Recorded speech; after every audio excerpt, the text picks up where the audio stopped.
Bonjour et bienvenue sur Algomius. Nous connaissons de plus en plus la syntaxe C++ et il nous manque encore un élément crucial dans la base des instructions.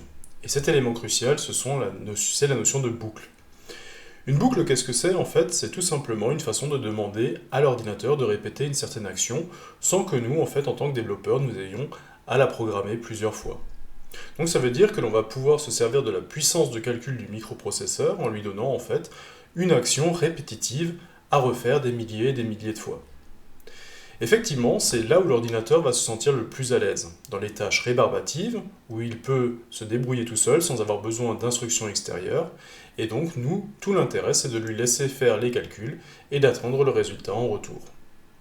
Oui, mais si jamais on lui demande 1000 calculs à faire et que nous, en tant que développeurs, on doit écrire 1000 instructions, eh bien en fait ça va nous prendre un temps fou. Et donc on va essayer de voir comment on va pouvoir gagner du temps. On va pouvoir en fait lui donner une liste d'instructions ou de répéter par exemple 100 fois une instruction. Alors il y a plusieurs façons de monter une boucle ou de créer une boucle dans un langage de programmation, et notamment en C++. Il y a donc plusieurs moyens de répéter une instruction. La première, ça va être la boucle pour, ou qui est souvent implémentée avec le mot-clé for dans les langages de programmation. Et cette boucle-là est à privilégier lorsque vous connaissez à l'avance le nombre de tours que va faire votre boucle. Par exemple, si vous savez depuis le début que cette action va devoir être répétée 100 fois, 1000 fois, 10 000 fois, et bien là, vous allez utiliser une boucle pour. Une alternative à la boucle pour serait la boucle tant que, ou alors implémentée très souvent en while. Et la boucle while, elle ne va pas savoir dès le départ combien de fois elle va tourner. Par contre, elle va conditionner son fonctionnement ou son arrêt sur une condition de fin. C'est-à-dire, par exemple, je vais boucler jusqu'à ce que j'arrive à une certaine condition. Voilà, je lis par exemple la réponse d'un utilisateur, et je vais boucler jusqu'à ce que la réponse de l'utilisateur soit correcte, par exemple.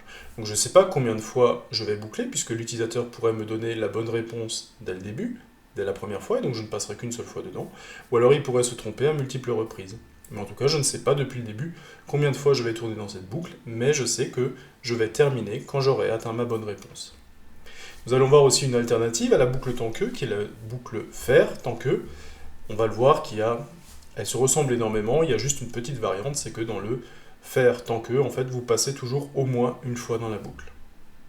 Nous allons voir qu'il est possible d'imbriquer des boucles, vous allez avoir une boucle dans une boucle, et nous allons voir aussi qu'il est possible de boucler sur un objet itérable, un tableau ou un vecteur, et alors on peut le faire de deux manières, soit par l'indice, soit directement, en passant par les éléments. Alors dans de nombreux langages, en fait, cette boucle est différenciée. Normalement, on boucle sur un index avec une boucle for, et on boucle sur les éléments d'un objet itérable avec la boucle for each. On va voir en C++ en fait que la boucle for est la même dans les deux cas, mais qu'on a juste une petite variante en termes de syntaxe. Donc ce que je vous propose de faire, c'est de voir directement ce que c'est que répéter une instruction, et à chaque étape, en fait, nous allons écrire des programmes C++ pour bien comprendre comment le mécanisme de boucle se met en place et fonctionne. Alors finalement, qu'est-ce que c'est que répéter une instruction? L'idée, en fait, c'est de se servir de la puissance de calcul du processeur sans avoir à répéter dans le programme. C'est-à-dire que si on veut demander par exemple 1000 actions effectuées par l'ordinateur, on ne veut pas avoir 1000 instructions à écrire. On va prendre un petit exemple, si on veut écrire les nombres de 1 à 10, on pourrait écrire 10 affichages, mais ça nous prendrait beaucoup de temps. Alors imaginons par exemple que je veux écrire les nombres de 1 à 10. Pour l'instant, je ne connais pas encore le mécanisme de boucle. Alors j'ai simplement pris mon éditeur, j'ai simplement repris un int main avec un IOStream pour que je puisse interagir avec lui, avec des in et des out. Et ce que je vais faire ici tout simplement, c'est de dire, je vais afficher les nombres de 1 à 10 sans boucle, c'est-à-dire que je vais afficher 1. Et puis il va me falloir une deuxième expression pour afficher 2, 3, 4, 5, 6, 7, 8, 9 et 10. Et donc je vais simplement changer la valeur ici. Hop, 3, 4, 5, 6, 7, 8, 9 et 10. Alors ce programme-là marche complètement, il n'y a absolument aucun problème. Si je compile mon for cpp, que je lui donne le nom de for.exe, là, j'ai absolument aucune erreur de syntaxe. Et quand je fais un for.exe, effectivement, ça m'affiche les nombres de 1 à 10. Ok, aucun problème à ce niveau-là. Sauf que c'est un petit peu embêtant quand même parce que, Voilà, pour écrire 10 nombres, j'ai écrit 10 instructions. Et finalement, en fait, on pourrait se dire qu'il y a une certaine logique dans ce que j'écris. J'écris les nombres de 1 à 10, donc en fait, il pourrait commencer par 1, puis en fait écrire le suivant, et s'arrêter à 10. Donc on voit que je pourrais mettre en fait en place une espèce de condition. Et c'est ce qu'on va essayer de mettre en place justement dans la structure itérative. Le problème aussi, c'est que répéter l'instruction comme je viens de le faire n'est absolument pas flexible. C'est-à-dire que le jour où j'ai à écrire les nombres jusqu'à 11 ou jusqu'à 9, en fait, je suis obligé d'aller modifier le programme. Je suis obligé d'aller retirer une instruction ou d'en mettre une en plus. Ce qui n'est pas forcément intéressant. Je ne peux pas, en fait, paramétrer le programme soit par les paramètres de la fonction main, soit par une valeur qui serait rentrée dans le prompt par l'utilisateur. Donc en fait, c'est un programme qui finalement ne va pas servir à grand chose, ou alors il va se permettre de solutionner uniquement un seul et unique cas. Moi, ce que j'aimerais, c'est rendre mon programme beaucoup plus flexible. Et on va voir comment y arriver. Alors la première boucle que je vais voir, c'est la boucle pour, qui se traduit en anglais par for, et c'est une boucle que vous allez retrouver dans de nombreux langages de programmation. Je pense quasiment la totalité. Alors la boucle for, comme je l'ai déjà dit, est à privilégier lorsque vous savez depuis le début combien de tours de boucle vous allez faire, puisque vous allez vous rendre compte que dans la définition même de la boucle for, vous allez avoir 3 éléments, et ces 3 éléments sont, je vais déclarer par quel nombre la boucle commence, quelle est la condition à respecter pour que je continue à boucler, et enfin comment je passe d'une valeur de mon compteur à une autre. Effectivement, il y a un terme dont je n'ai pas encore parlé, qui est le compteur. Le compteur, ça va simplement être une variable, de type entier la plupart du temps, qui va avoir en fait un rôle particulier qui va être de compter le nombre de boucles. C'est pour ça qu'on appelle ça un compteur. Et donc en fait, une fois que l'on sait que dans la boucle pour, il y a ces 3 éléments, c'est-à-dire la valeur de départ, la condition qui me permet de rester dans la boucle, et comment je passe d'une étape à une autre, eh bien on a parfaitement compris les 3 en fait parties pour déclarer un for qui va fonctionner. Donc, ce que je vous propose de faire, c'est directement un cas concret. Cette fois-ci, on va afficher les nombres de 0 à 20, mais évidemment, on ne va pas écrire 20 instructions c'est out. On va simplement utiliser une boucle. Et cette boucle, en fait, on va essayer de comprendre comment elle marche, comment marchent ses arguments, et on va modifier les différents critères, c'est-à-dire qu'on va modifier le critère de départ, on va modifier cette boucle pour qu'elle ne donne que les nombres pairs, et donc on va voir sur quels paramètres on peut jouer. On va voir comment on peut avoir un compte à rebours, c'est-à-dire au lieu de compter de 0 à 20, comment je vais faire pour compter de 20 à 0. Et l'utilisation de la boucle for, on va voir qu'elle est très intéressante, puisqu'à partir du moment où vous allez maîtriser les 3 paramètres de la boucle for, eh bien à la moindre lecture d'une structure for, vous allez tout de suite comprendre où elle démarre, où elle s'arrête et combien de fois elle tourne. Donc c'est une structure qui donne énormément d'informations à un développeur, surtout si vous lisez un programme qui n'est pas le vôtre, que vous n'avez pas écrit, avec lequel vous n'êtes pas habitué à travailler, eh bien la boucle for va vous donner énormément d'informations. C'est pour ça qu'il est très important d'en maîtriser la signature, d'en maîtriser l'entête. Alors sans plus attendre, on va essayer de voir ce que l'on pourrait faire au niveau de la boucle for. Alors, évidemment, je vais commencer par écrire les nombres de 0 à 20, et donc je ne vais pas utiliser cette technique-là. Je vais utiliser en fait une boucle for, et j'ai dit en fait que les 3 éléments de la boucle for, j'ai 3 éléments dans la boucle for, et ces 3 éléments sont séparés par des points-virgules. Ok. Alors quel est le premier élément? Le premier élément, je dois en fait déclarer mon compteur et lui dire par quelle valeur je commence. Alors ici, je vais écrire les nombres de 0 à 20. Donc ça veut dire que je vais déclarer une variable i de type int, et la première valeur que je veux afficher, c'est la valeur 0. Ok, ça marche. Alors je pourrais même aller plus loin, puisque je veux afficher les nombres de 0 à 20, et donc je sais qu'effectivement je ne suis que sur des nombres positifs, et donc je pourrais même dire que finalement mon compteur, ça serait un unsigned int. Unsigned, je vous le rappelle, c'est un petit mot-clé qui veut dire en fait que je ne tiens pas compte du signe. C'est un entier non signé, donc il est toujours positif, et donc je peux aller beaucoup plus loin avec un unsigned int en termes de précision. Donc ma première valeur de i va valoir 0. Voilà. On va par exemple dire, on va même garder un notepad à côté, et on va essayer de tracer un peu le programme. Donc c'est-à-dire que au début, i égale 0. J'ai une variable i qui vaut 0. Voilà. Ensuite, quand est-ce que je vais m'arrêter de tourner? Je vais m'arrêter quand j'aurai écrit 20. Donc ça veut dire que je vais continuer de tourner tant que i est inférieur à 21.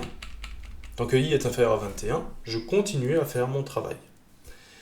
Deuxième étape, donc la condition de fin. Et enfin, troisième étape, c'est-à-dire c'est comment i va progresser d'une itération à l'autre. Moi, je veux que dans mon premier tour de boucle, i vaut 0.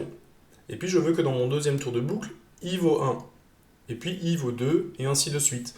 Donc, ça veut dire qu'entre chaque tour de boucle, je voudrais que i prenne i plus 1. Voilà. Alors, on a vu qu'on pouvait simplifier un petit peu cette écriture. I égale i plus 1, je peux aussi l'écrire d'une autre forme qui est i plus plus. Hein, c'est exactement là, ça va faire la même chose, ça va simplement ajouter 1 à i. Je vais ensuite tout simplement faire un cout et je vais afficher i.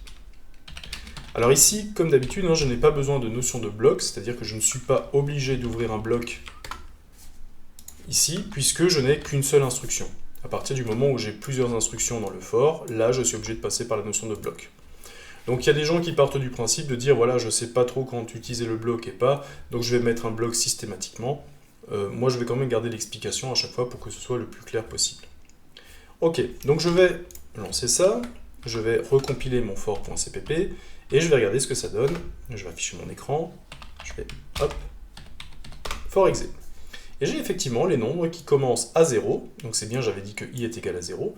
Puis le tour d'après, j'ajoute 1 à i, donc i devient 1. Puis le tour d'après, j'ajoute 1 à i et il devient 2, et ainsi de suite. Et à un moment donné, j'écris 20, donc i est égal à 20. Et quand j'ajoute encore 1 à 20, j'arrive à 21. Comme j'arrive à 21, eh bien i n'est plus strictement inférieur à 21. La boucle s'arrête et mon programme se termine. Ok, donc vous voyez que l'écriture maintenant des 21 nombres de 0 à 20, en fait m'a pris 2 lignes. Au lieu d'avoir 21 lignes, j'ai pris 2 lignes. Et je vois aussi que là, j'ai un formidable outil, parmi les paramètres là, en fait, pour configurer complètement ma boucle. J'ai donc en fait un compteur, j'ai donc une variable que je peux faire varier. Et cette variable, si on a compris ce principe de base, on s'aperçoit qu'elle va pouvoir être utilisée dans énormément de structures, comme par exemple les tableaux. Ok, alors, maintenant, la deuxième étape, ce que j'aimerais faire, alors je vais juste aller à la ligne pour bien séparer les deux affichages que je vais faire. Je voudrais reprendre ce for que j'ai écrit ici, et je voudrais l'adapter pour que, cette fois-ci, en fait, je n'affiche que les nombres pairs entre 0 et 20. Alors la première idée que l'on pourrait avoir, c'est de se dire, en fait c'est très simple, il suffirait que j'affiche, je prenne exactement la même boucle, voilà, et que je dise tout simplement, si i est pair, ça je le vérifie avec i modulo 2 égale 0, c'est-à-dire que le reste de la division entière par 2 est égal à 0, et j'aurais terminé en fait déjà mon exécution comme ça. Alors ce qu'on pourrait se dire, cette solution elle est un peu bête, parce qu'en fait on va quand même compter 1, 2, 3, 4, 5, 6, 7, et ensuite on va filtrer que les nombres pairs. Est-ce qu'on ne pourrait pas seulement compter les nombres dont on a besoin? Eh bien effectivement, ça on peut le faire. Je vais revenir avec la fonction for de base. On va le faire simplement avec le troisième argument. Ici je vous ai dit que i++ c'est égal à i égale i plus 1. Ça veut dire qu'entre chaque tour de boucle, en fait, j'augmente la valeur de i de 1. Pour avoir les nombres pairs, en fait, il me suffit d'augmenter la valeur de i de 2.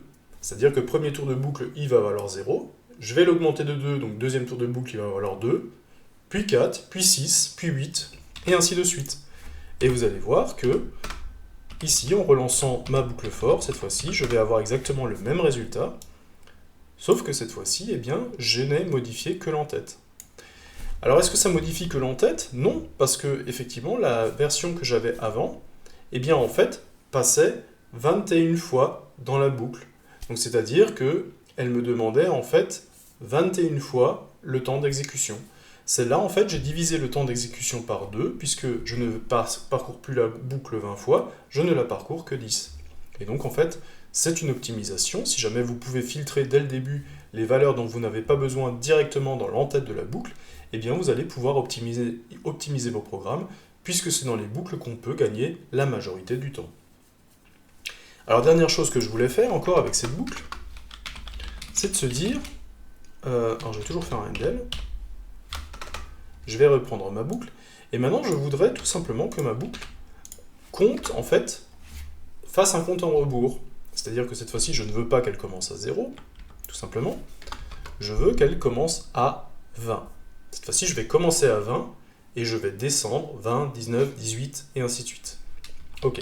Donc cette fois-ci, ma condition, c'est que ma condition, je vais arriver à 0, donc c'est-à-dire que cette fois-ci, je vais tourner tant que i est supérieur ou égal à 0.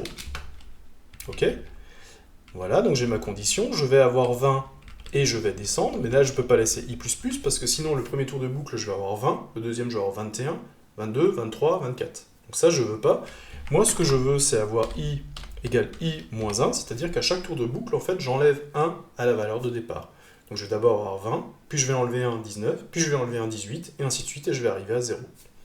Et donc i égale i moins 1, je peux l'écrire aussi d'une autre façon, qui est i moins moins. Alors vous allez voir en fait que cette solution elle n'est pas parfaite, et vous allez voir qu'on va tomber sur une petite erreur, et on va essayer d'expliquer d'où elle vient. Je vais la lancer. Ah, et qu'est-ce qu'il est en train de faire là? Alors il est en train de me faire un compte à rebours, mais par contre il est parti sur un nombre qui est beaucoup plus grand que ce que je pensais avoir. Alors qu'est-ce qui s'est passé? On va juste l'interrompre. Qu'est-ce qui s'est passé? En fait, tout simplement, il ne faut pas oublier que depuis le début, je travaille avec un unsigned int. Et donc en fait, vous savez que je ne prends pas compte le signe dans de i. Donc i, qu'est-ce qu'il va faire? Il va descendre de 1 à chaque étape, il va faire 20, 19, 18, et ainsi de suite, il va arriver à 0. Et quand je vais faire 0 moins 1, puisque j'ai dit en fait que je suis en unsigned int, je ne vais pas passer dans les nombres négatifs, en fait je vais simplement boucler et retomber sur l'entier le plus grand que je peux définir avec un unsigned int. Et donc en fait le problème qui se passe ici, et pourquoi j'ai une erreur, c'est que je vérifie en fait qu'ici j'ai un unsigned int, donc j'ai un nombre qui est toujours positif, et je m'arrête en fait quand ce nombre n'est plus positif, ce qui en fait n'arrive jamais. Et donc dans ce cas-là, effectivement, il va falloir enlever le unsigned, laisser un int, ce qui va permettre à i d'avoir une valeur négative, ce qui va permettre quand i sera égal à 0 et qu'il va passer au prochain tour de boucle d'être à moins 1, et une fois que je serai à moins 1, effectivement, i ne sera plus supérieur ou égal à 0, et ma boucle va s'arrêter. Donc voilà, c'est une petite erreur que j'ai provoquée pour vous montrer un petit peu comment les types peuvent des fois avoir des impacts sur la façon en fait, dont se déroule notre boucle. Cette fois-ci, j'ai bien 20, 19, 18, 17, et j'arrive à 0. Donc mon compte à rebours, maintenant, fonctionne correctement.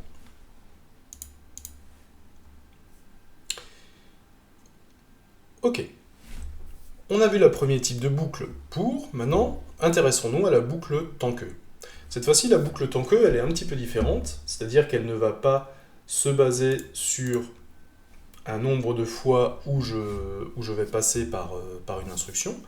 Elle va s'arrêter simplement sur une condition. Quand est-ce que finalement la condition sur laquelle je base ma répétition n'est plus vraie? Et donc on va trouver beaucoup de similitudes entre la boucle tant que et la structure conditionnelle si alors sinon que nous avons déjà vu. Les deux reposent exactement sur le même type de condition.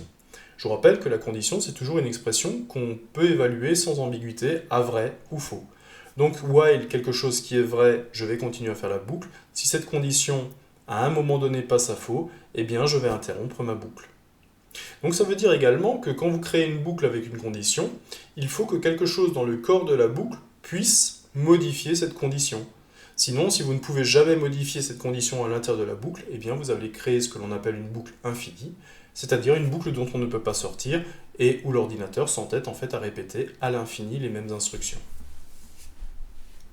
Alors là aussi, je vous propose un petit cas concret, et cette fois-ci, on va parler un petit peu musculation, et alors c'est assez rare quand même en programmation, hein. On va parler un petit peu de musculation pour bien comprendre comment écrire un while.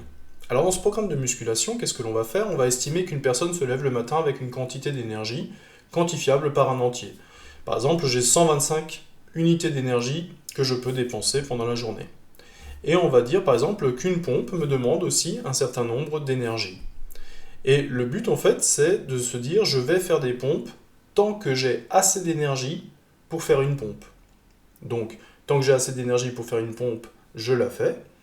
J'enlève l'énergie que m'a demandé la pompe de l'énergie qui était disponible aujourd'hui et je continue tant que mon énergie n'arrive pas à 0. Donc on va essayer de voir comment ça fonctionne.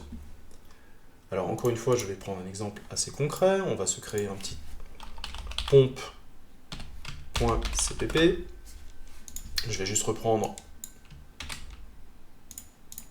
le cartouche de mon programme. Voilà. Donc j'ai juste un main, tout simplement, vide. Et ce que je vais faire ici, tout simplement, je sais que je vais créer deux variables. Le premier, je vais l'appeler énergie personne, personne, et je vais dire en fait combien d'énergie a la personne ce matin. Donc j'estime que ma personne s'est réveillée ce matin avec 120 unités d'énergie. Puis je prends l'énergie nécessaire pour faire une pompe, et je vais dire par exemple il me faut 11 unités d'énergie pour faire une pompe. Voilà. Et ensuite je vais mettre en place ma boucle while qui va me dire combien je vais pouvoir faire de pompes aujourd'hui. Et donc en fait, quand est-ce que je peux faire une pompe? Eh bien je peux faire une pompe tant que l'énergie de la personne est supérieure ou égale à l'énergie nécessaire pour avoir une pompe. Exemple, dans le premier tour de boucle, si j'ai 120 d'énergie et que la pompe me demande 11 d'énergie, ben j'ai largement assez d'énergie pour pouvoir faire une pompe. Ok. Ici, j'aurai plusieurs instructions, donc j'ouvre un bloc. Là, je suis souligné en rouge parce que j'ai oublié un S. Voilà. Et qu'est-ce qu'il faut que je fasse? Eh bien, tout simplement, si je fais une pompe, je vais simplement afficher que je fais une pompe. Voilà. Marche. Je vais aller à la ligne. Ok. Donc, si maintenant je laissais ma boucle en l'état, eh bien, j'aboutirais à ce que l'on appelle une boucle infinie, puisque en fait, la première étape, il regarderait si l'énergie de la personne 120 est supérieure à 11, c'est bon, je fais une pompe. Je comparerais 120 à 11, c'est bon, je fais une pompe, et je continuerai ainsi. Donc, il faut effectivement que dans le corps du tant que, dans le corps de la boucle, il faut quelque chose qui puisse modifier la condition d'arrêt. Et là, je vais donc modifier ma condition d'arrêt, je vais donc dire qu'il faut que l'énergie de la personne, une fois qu'elle a fait une pompe, eh bien l'énergie nécessaire pour faire la pompe, elle l'a plus. Ça veut dire qu'il faut que je prenne l'énergie que la personne avait, je lui enlève l'énergie nécessaire pour faire une pompe, et le résultat de cette soustraction, c'est la nouvelle valeur de l'énergie de la personne. Donc, dans le premier tour de boucle, la personne a 120 énergie, elle fait une pompe, elle perd donc 11 d'énergie, elle se retrouve avec 109 d'énergie, et donc dans le prochain tour de boucle, eh bien, on va comparer 109 et 11. On a toujours assez pour faire une pompe, on affiche une pompe, on enlève de nouveau 11, on va se retrouver avec 98 d'énergie de la personne, et on va continuer comme ça, tant que la personne a assez d'énergie pour faire une pompe. Et on peut même afficher, si on le veut, à la fin, l'énergie restante, quelle est l'énergie encore disponible, pour bien vérifier que l'énergie restant à la personne est bien inférieure à ce qu'il faudrait pour pouvoir faire une pompe supplémentaire. Voilà. Je sauvegarde tout ça, on regarde si ça marche. Alors il faut que je le compile. On va faire un G++ de pompe, hop, et on fait un pompe exe, ça marche, pompe.exe, on le lance, et vous apercevez qu'effectivement, je fais une pompe, je fais une pompe, je fais une pompe, je fais une pompe, énergie restante 10, ça veut dire effectivement que j'ai plus les 11 nécessaires pour faire une pompe, et je suis donc sorti de ma boucle. Donc voilà, la deuxième possibilité pour écrire une boucle. Tout simplement, cette fois-ci, je ne suis plus basé sur un nombre d'itérations connues à l'avance, je suis basé en fait sur une condition de fin qui ressemble un peu à ce que l'on a fait dans la structure conditionnelle.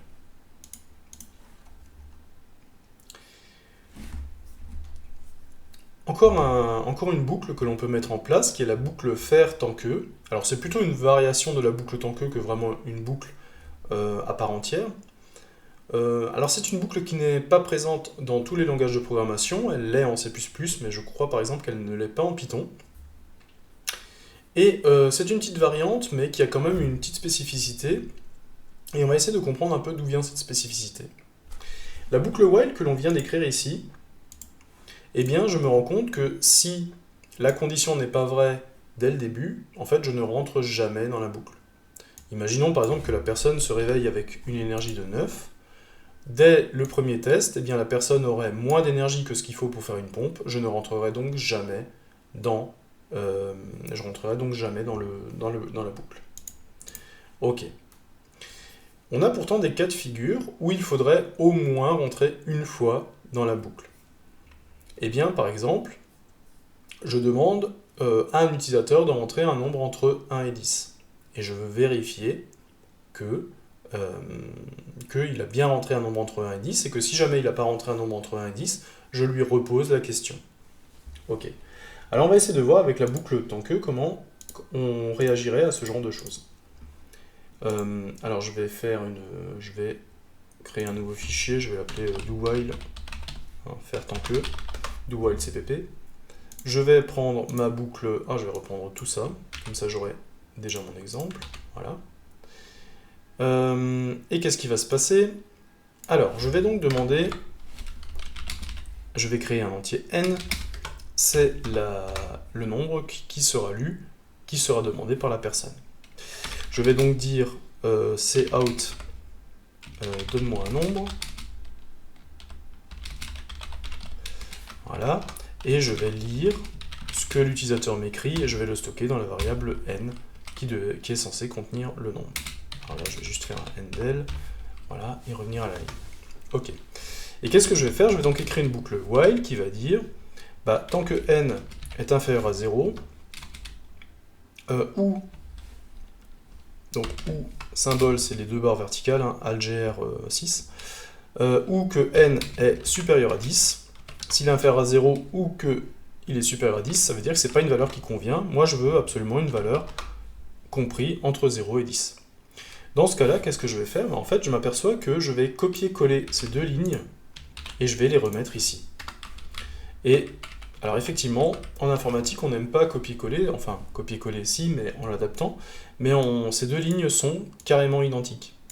Et donc en fait, on a deux lignes complètement identiques. Ça veut dire que par exemple, si jamais on a une modification à faire dans ces lignes-là, en fait, il faut les faire deux fois. Et on pourrait éventuellement n'en corriger qu'une partie et oublier l'autre et rendre notre programme complètement incohérent. Alors ça marche, il n'y a aucun problème, je vais juste le compiler. Donc c'est un do-while.cpp et je lui donne comme nom do-while.exe. Ok. On exécute do-while.exe. Donne-moi un nombre. Alors si je mets par exemple quelque chose qui ne convient pas, genre 15, il me redemande donne-moi un nombre, je lui mets -4, il me dit donne-moi un nombre, je finis par lui donner 5 et il est très content et il s'arrête. Ok, ça marche. Par contre, c'est embêtant quand même que j'ai dû mettre deux fois les mêmes lignes. Est-ce qu'il n'y aurait pas un moyen en fait où je pourrais me passer des deux lignes et quand même rentrer une fois dans la boucle et donc du coup ne pas me répéter? En fait, c'est ce que propose la boucle do while. En fait, on va garder cette condition-là, sauf qu'on va dire qu'au lieu de tester la condition au début de la boucle, on va la tester à la fin. C'est-à-dire que on va prendre cette condition-là, on va la mettre à la fin, et on va simplement utiliser le mot-clé do ici. Alors là, je vais enlever la première demande, et comment je peux comprendre cette boucle? Eh bien, la boucle do while, elle va dire quoi? Elle va rentrer dans la boucle, toujours rentrer dans la boucle, elle va exécuter ces deux lignes, j'ai oublié un point virgule, elle va exécuter ces deux lignes, et une fois que n aura été saisi, on va vérifier est-ce que n est inférieur à 0 ou n supérieur à 10. Si c'est le cas, je retourne au do et je recommence ma boucle. Et donc cette fois-ci, vous voyez que je n'ai plus dupliqué mon affichage et mon programme marche exactement de la même façon qu'avant. Donc j'ai recompilé, je relance mon programme, je lance -4 par exemple, ça ne marche pas, je mets 17, ça ne marche pas, je mets 5, ça s'arrête. Et vous voyez que cette fois-ci, je n'ai pas dupliqué. Donc la seule différence entre le while et le do-while, c'est que dans le while, le temps que la condition est évaluée au début de la boucle, alors que dans le do-while, la condition est évaluée à la fin de la boucle. Et dans le do-while, vous passez toujours au moins une fois. Voilà, c'est une petite différence, mais qui peut de temps en temps être sympa à utiliser. Encore une fois, c'est présent en C++, je ne crois pas que ce soit présent dans tous les langages de programmation. Ok. Alors on va aussi voir, si on comprend assez rapidement le mécanisme de boucle, la difficulté commence très souvent quand on commence à imbriquer des boucles entre elles. Imbriquer des boucles, ça veut dire quoi? Ça veut tout simplement dire que vous avez une boucle dans une boucle. Ok. Alors pour bien comprendre le problème des boucles imbriquées, on va essayer de faire quelque chose que l'on a fait à l'école primaire, qui est d'écrire les tables de multiplication. 1 fois 1, 1 fois 2, 1 fois 3. C'est très rébarbatif à écrire à la main, et donc en fait on va profiter de connaître maintenant les boucles en langage de programmation pour demander à l'ordinateur de les faire pour nous, de le faire en C++ et de nous afficher toutes les tables de multiplication.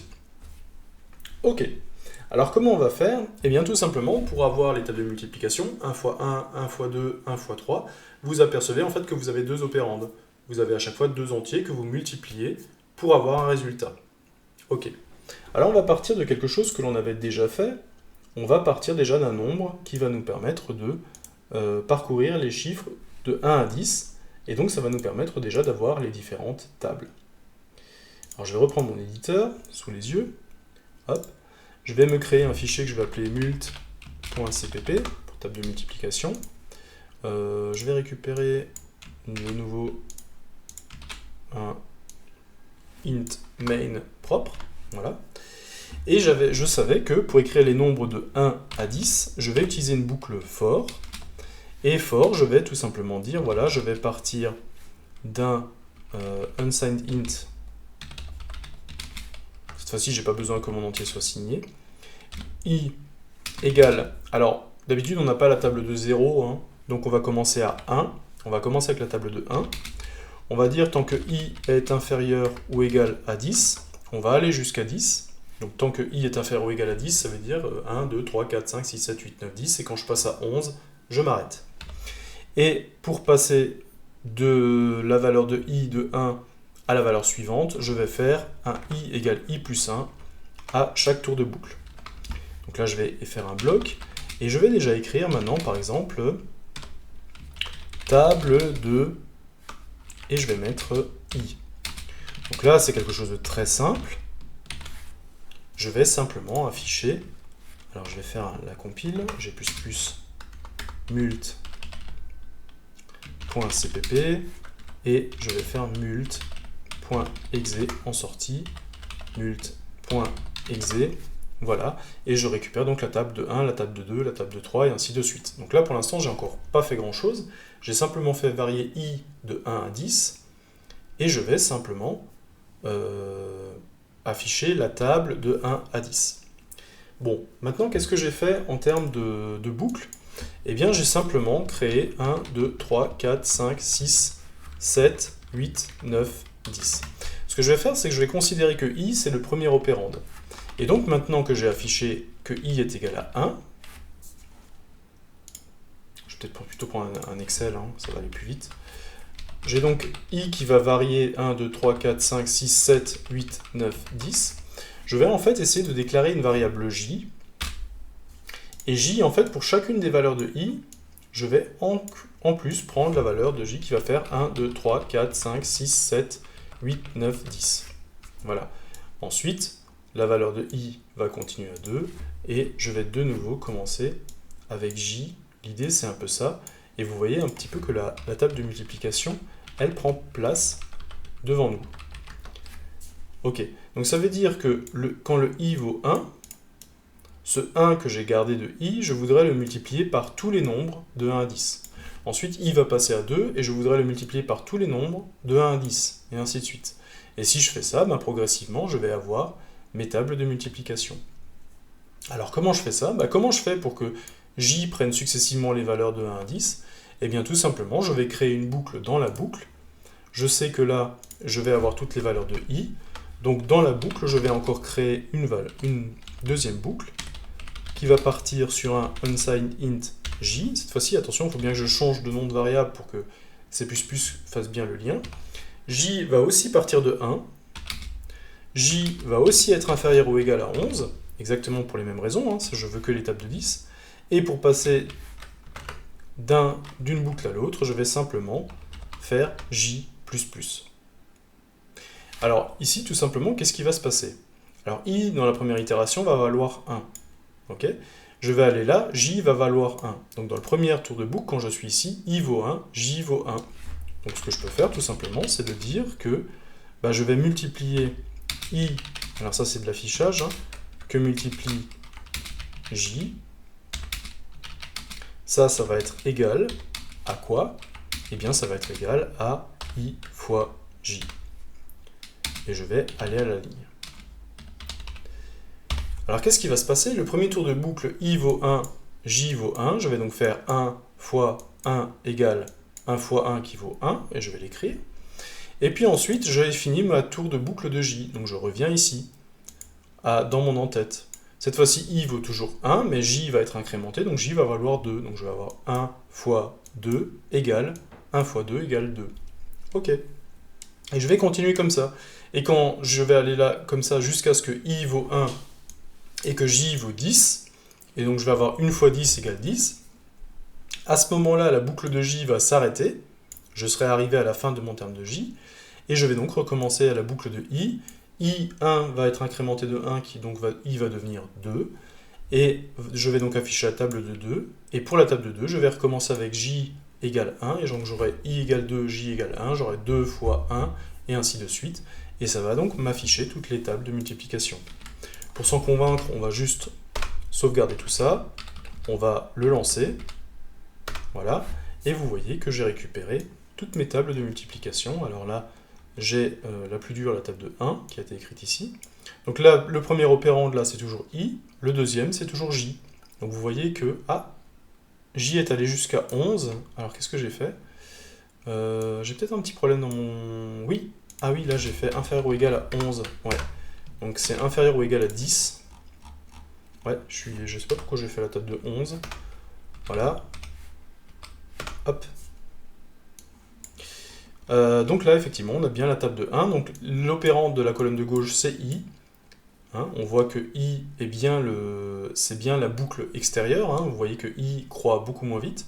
Et pour chaque valeur de I, en fait, je fais varier J de 1 à 10. Et donc, en fait, j'ai les deux opérandes pour écrire ma table de multiplication. Ok. Donc ça, c'est quelque chose qui très souvent est un petit peu plus compliqué. Les gens comprennent bien la notion de boucle, mais quand on commence à avoir des boucles dans des boucles dans des boucles dans des boucles, ça commence à être un petit peu plus complexe.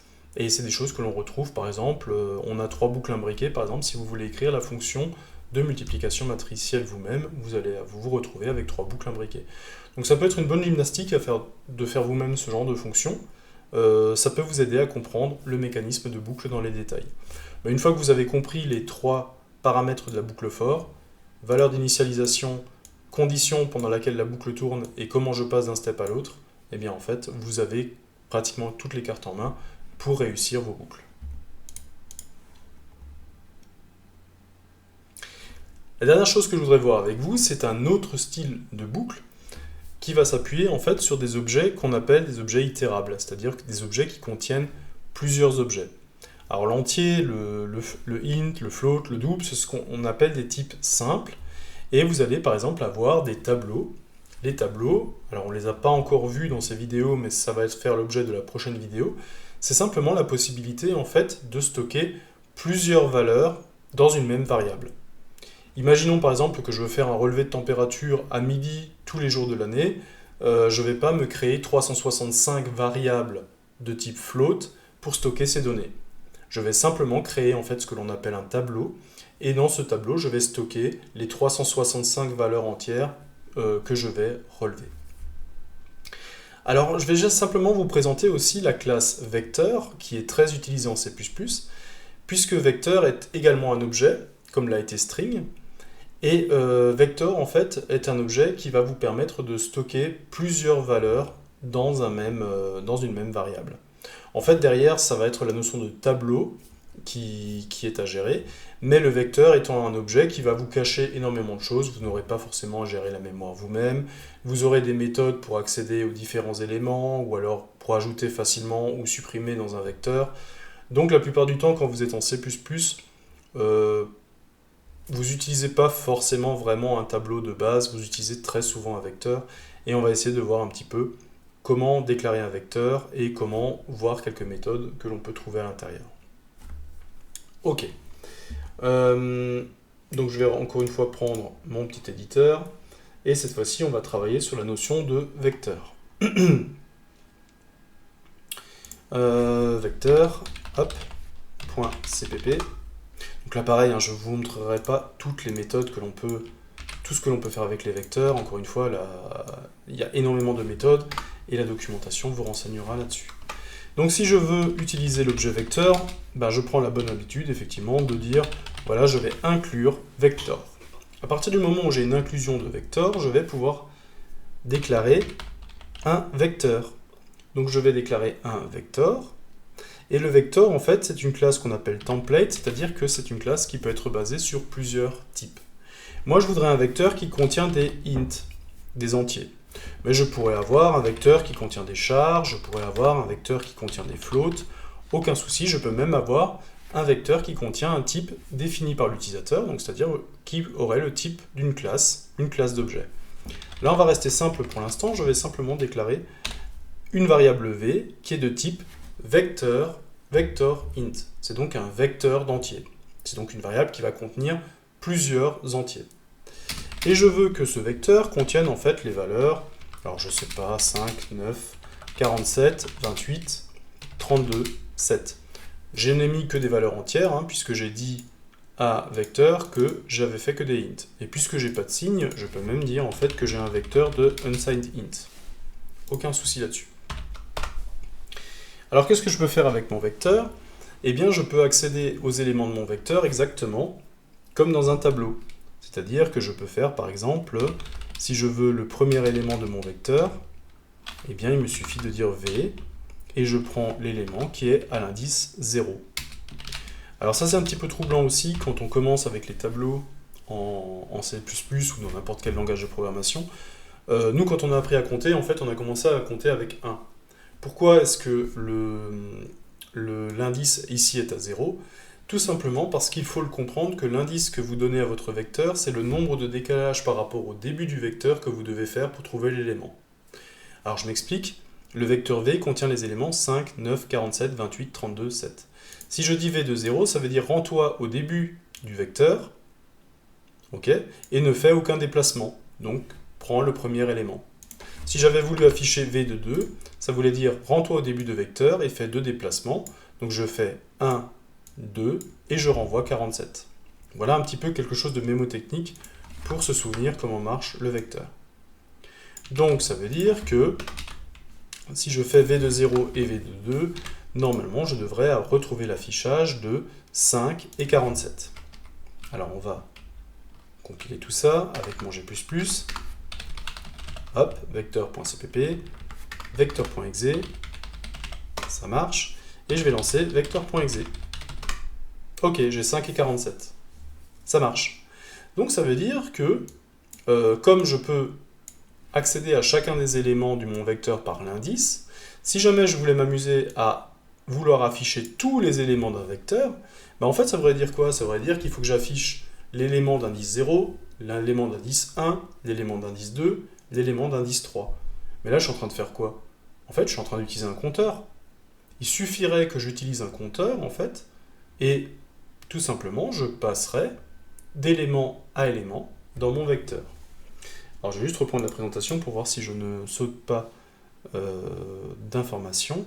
Oui, il y a quelque chose dont je voulais encore vous parler. C'est quelque chose dont on va avoir besoin dans la boucle. Comme je vous l'ai dit, vecteur est un objet, donc vous avez accès à des méthodes de la classe. Je vous rappelle que quand vous êtes sur un objet et que vous voulez utiliser les méthodes de la classe, vous utilisez la variable, vous faites point, et le point vous donne accès aux méthodes internes à la classe. Et ici, il y a quelque chose que j'aimerais vous montrer, qui est la fonction size. Size, c'est quelque chose que l'on a déjà vu au niveau des strings, et qui va vous donner en fait la taille du vecteur. Alors la taille du vecteur, c'est quoi? C'est simplement le nombre d'éléments qu'il y a dans le vecteur. Alors ici, je vais simplement les compter, et on va voir si on trouve bien le bon résultat. J'ai 1, 2, 3, 4, 5, 6 éléments dans mon vecteur. Pareil, hein, si vous faites size sur une chaîne de caractères, vous allez avoir le nombre de caractères dans la chaîne. Donc là, normalement, ça devrait m'afficher 6. Ok, taille du vecteur, 6. Alors pourquoi c'est intéressant de connaître la taille du vecteur? Eh bien, ça va, puisque je veux parcourir mon vecteur, c'est-à-dire que je veux commencer au premier élément et aller afficher le deuxième, troisième, quatrième et cinquième, il faut que je sache où m'arrêter. Et où m'arrêter, ça va m'être donné par la taille du vecteur. Je vais donc m'arrêter à la taille du vecteur. Quand je serai arrivé sur l'élément 6, ça veut tout simplement dire que j'aurai parcouru l'intégralité de mon vecteur. Alors maintenant, la dernière chose qu'il nous reste encore à faire, c'est de mettre une boucle pour parcourir tous les éléments de notre vecteur. On va commencer cette boucle en utilisant l'indice, et on va s'apercevoir que sur les vecteurs ou sur les objets itérables en général en C++, on a une autre possibilité. On peut directement utiliser l'équivalent de ce que certains langages appellent for each, c'est-à-dire qu'on peut directement parcourir les éléments de mon vecteur. Alors on va voir comment on fait ça. Donc là j'ai tous les éléments en main. Ce qu'il me faut maintenant, c'est que j'aimerais parcourir tous les éléments de mon vecteur. Alors comment je vais faire ça? Eh bien je vais créer une boucle for, je vais me créer un indice, alors ça peut être un unsigned int, ok, i qui est égal à 0, voilà. Alors pourquoi en fait effectivement on utilise encore i et j pour compteur? Alors c'est une convention hein, tout simplement, parce que dans les premiers, quand on a commencé à programmer des ordinateurs, en fait, on programmait directement le matériel. C'est-à-dire que vous deviez savoir quel microprocesseur vous aviez, et les microprocesseurs avaient des registres différents suivant l'architecture du microprocesseur. Et donc vous accédiez directement au registre du microprocesseur directement par leur nom. Et le registre qui servait pour compter était le registre qui s'appelait i. Alors maintenant, en 2023, et quand vous faites du C++, vous n'êtes absolument pas tenu d'appeler votre variable i, ou j, ou k. Sauf que c'est tellement rentré dans les normes que maintenant vous savez que quand vous lisez un programme, i, j et k, ça a de fortes chances d'être un compteur. Donc c'est plutôt une bonne chose finalement de respecter cette convention, ça permettra en fait de vous retrouver plus facilement dans le programme. Mais effectivement, ma variable de compteur, je pourrais lui donner n'importe quel nom. C'est une variable comme une autre, j'ai le droit de lui donner le nom que je veux. Donc je vais commencer i à 0, puisqu'on a vu que le premier élément c'était v de 0. Quand est-ce que je vais m'arrêter? Eh bien je vais m'arrêter lorsque i est inférieur à v.size. Ça aussi c'est quelque chose que j'aimerais expliquer, et qui est souvent un peu incompris. Pourquoi est-ce que je ne fais pas un inférieur ou égal à v.size? Puisque v.size, normalement, me donne le nombre d'éléments, donc si je veux le sixième élément, d'un vecteur de 6 éléments, normalement je devrais m'arrêter à 6. Oui, mais le problème, c'est que comme le premier élément est à 0, en fait, je me retrouve avec un décalage. Si par exemple, j'ai 5 doigts dans la main, si je les compte en commençant par 1, je vais avoir 1, 2, 3, 4, 5. Par contre, si je commence à 0, je vais avoir 0, 1, 2, 3, 4. Donc j'ai 5 doigts, mais si je commence à 0, le dernier a l'indice 4. Et c'est pour ça, en fait, que vous avez une infériorité stricte, c'est-à-dire qu'il ne faut que le dernier élément d'un vecteur à 6 éléments est v de 5. Okay, donc toujours moins 1. Et comment je veux progresser dans ma boucle? Eh bien tout simplement, je veux que le premier tour de boucle je sois à 0, le deuxième je sois à 1, le troisième je sois à 2. Et donc cette progression me dit qu'en fait à chaque tour de boucle je vais faire simplement i++, donc ajouter un à i. Ok. Et qu'est-ce que je vais faire là-dedans? Tout simplement je vais afficher le contenu de ma variable v à l'indice i. Donc, premier tour de boucle, je vais avoir v de 0, deuxième tour de boucle, je vais avoir v de 1, v de 2, v de 3, v de 4, v de 5. Je vais ensuite avoir i égale 6, i ne sera plus inférieur strictement à la taille du vecteur, et donc je vais sortir de ma boucle. Normalement, tout ça devrait fonctionner. Je vais mettre le vecteur en place, vecteur exe, et vous voyez que l'affichage me donne 5, 9, 47, 28, 32, 7. Ok. Donc là, je l'ai exactement dans le même ordre que le vecteur. Si jamais vous avez compris comment fonctionnent les boucles, eh bien tout simplement, vous savez que là je l'ai affiché dans l'ordre. Si je veux l'afficher dans le désordre, c'est-à-dire que je veux l'afficher dans l'autre sens, je veux commencer par la fin, et bien en fait, c'est pas très compliqué. Il suffit... Alors je vais juste faire un coup handle pour qu'on sépare bien les deux. Il suffit en fait de dire que je ne commence plus à 0, mais je veux commencer par le dernier indice. Alors le dernier indice c'est quoi? C'est v de size moins 1. Je vais tourner tant que i est supérieur ou égal à 0. Ok. Je vais faire à chaque tour de boucle i moins moins. Premier tour de boucle je veux 5, après je veux 4, après je veux 3, après je veux 2.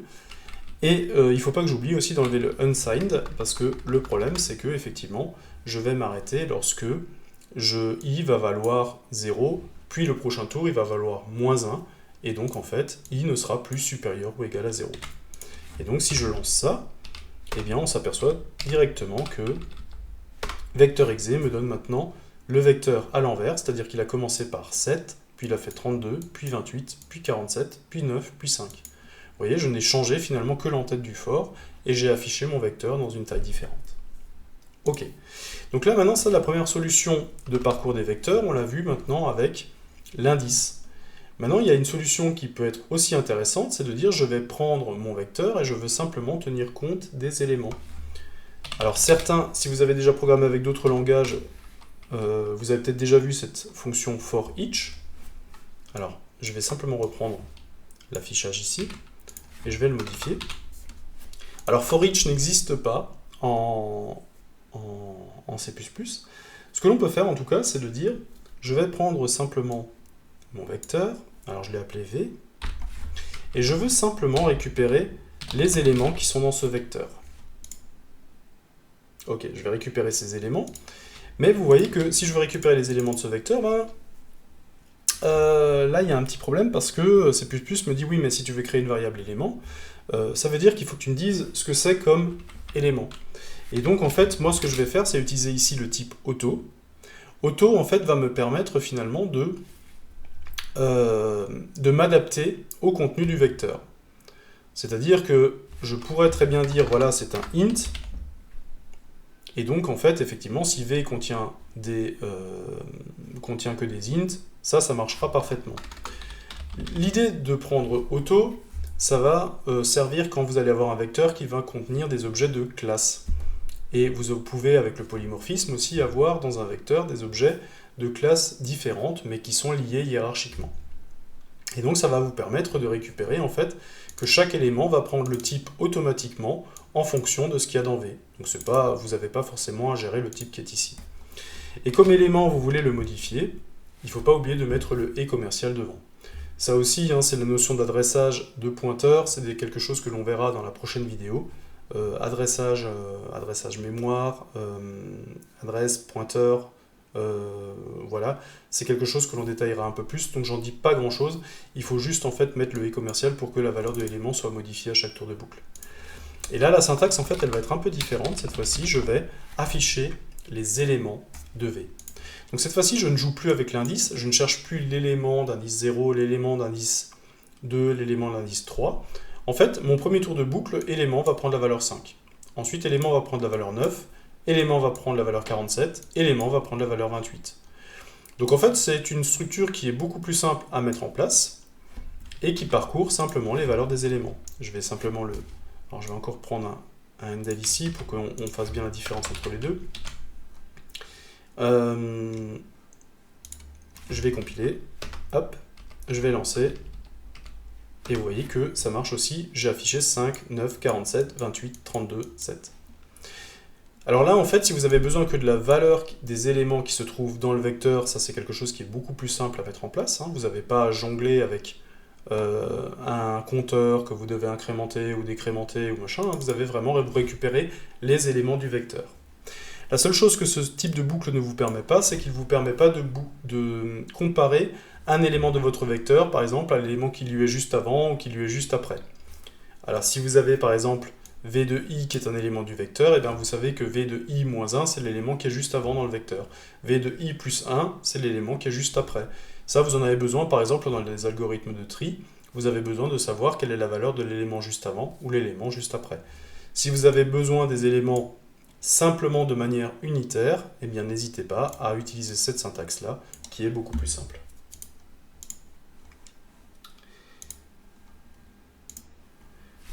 Donc voilà, je conclus donc cette vidéo qui fait une introduction, enfin c'est une introduction, je pense qu'on a couvert pas mal de sujets sur les boucles. Donc l'idée des boucles est toujours la même, simplement c'est de répéter une instruction ou un bloc d'instructions plusieurs fois, de profiter de la puissance de calcul du microprocesseur pour justement ne pas avoir, nous, à répéter dans le code les instructions. C'est une structure de contrôle qui va en fait répéter les instructions pour nous. Donc nous, on a deux façons de créer cette boucle, soit avec la boucle for, lorsque l'on sait à l'avance le nombre d'itérations que l'on va faire, on donnera une valeur de départ, on donnera une condition de répétition, et on donnera en fait un pas qui permettra de savoir comment j'évolue dans la boucle for. La boucle while et sa variante, le do while, vont plutôt s'appuyer sur une condition. Donc je ne sais pas à l'avance combien de fois je vais boucler. Par contre, je sais que il y a un état de variable ou un état dans mon programme que je vais pouvoir vérifier.